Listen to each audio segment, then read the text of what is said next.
বিএনপির থেকে মানিকগঞ্জ ১ আসন ঘিওরদৌলত বসিরহাট থেকে মনোনয়ন প্রত্যাশী। এই প্রত্যাশিত হয়ে জনাব তারেক রহমানের এই যে ৩১ দফা যেখানে বাংলাদেশের মানুষের মুক্তি সনদ, এই ৩১ দফা নিয়ে মানিকগঞ্জের ১ আসনের ২২টি ইউনিয়নে প্রত্যেকটি হাট ঘাট বাজার বন্দরে ঘুরে বেড়াচ্ছি এই ৩১ দফাকে প্রচার করার জন্য। এবং ৩১ দফা প্রচার করতে গিয়ে সাধারণ মানুষের সাথে যে আমি মিশছি, তাদের কথা বক্তব্য শুনেছি, তাদের ইচ্ছা আকাঙ্ক্ষা, তাদের সমস্যার কথা আমি শুনেছি।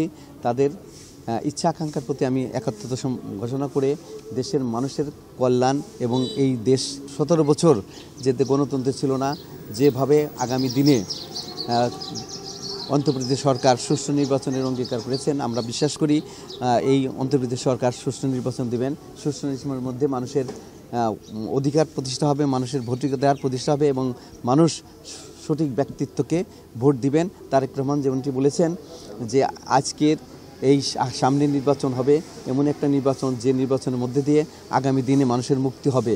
এই তারেক রহমানের ৩১ দফা বাস্তবায়ন করবে। এই ৩১ দফার সাথে আমি একাত্মতা ঘোষণা করে এই আমার নির্বাচনী এলাকার চষে বেড়াচ্ছি এবং ৩১ দফাকে মানুষের মধ্যে পৌঁছে দিচ্ছি।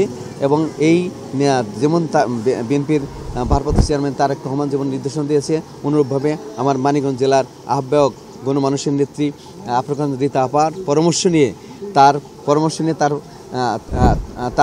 তিনিও এই ৩১ দফার উপরে সারা মানিকগঞ্জ কাজ করছেন। আমি তার সহযোদ্ধা হিসেবে আমার নির্বাচনী এলাকায় কাজ করে যাচ্ছি। লিফলেট বিতরণ, উঠান বৈঠক এবং মানুষের সমস্যার সমাধানে এগিয়ে যাচ্ছি। পাশাপাশি এলাকার যে সমস্যাগুলো আছে সেই সমস্যাগুলো চিহ্নিত করছি।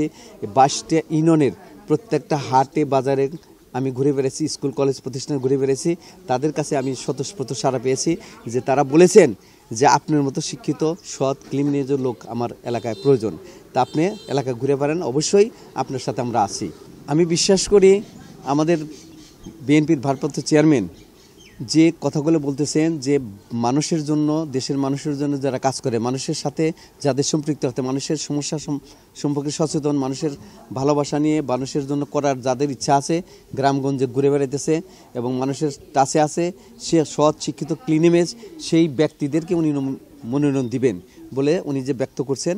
আমি বিশ্বাস করি আমি আমার ব্যক্তিগত রাজনৈতিক আমার প্রফেশনগতভাবে আমি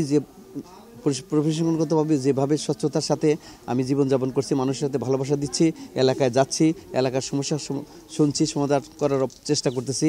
আমি তাৎক্ষণিকভাবে যতটুকু পারছি, আগামী দিনে যদি বিএনপি ক্ষমতায় আসে আমি ৩১ দফার আলোকে সকল কর্মকাণ্ড করব। সেই ক্ষেত্রে বিশ্বাস যে আমাদের ভারপ্রাপ্ত চেয়ারম্যান তারেক রহমান এবং বিএনপির হাইকমান্ড অবশ্যই ওনার বক্তব্য, ওনার অঙ্গীকার, ওনার রাজনৈতিক কমিটমেন্ট যদি বাস্তবায়ন করেন, 50% যদি বাস্তবায়ন হয়, তাহলে আমি অগ্রাধিকার পাবো বলে আমি বিশ্বাস করি। আমার এলাকার উন্নয়ন মানে আমার উন্নয়ন, সেইগুলি ভাবি। এই এলাকার মানুষের উন্নয়ন মানে আমার উন্নয়ন। আমি এলাকার এই পিছিয়ে পড়া মানুষের একজন, আমি আমার এলাকাকে সামনে এগিয়ে নিতে চাই।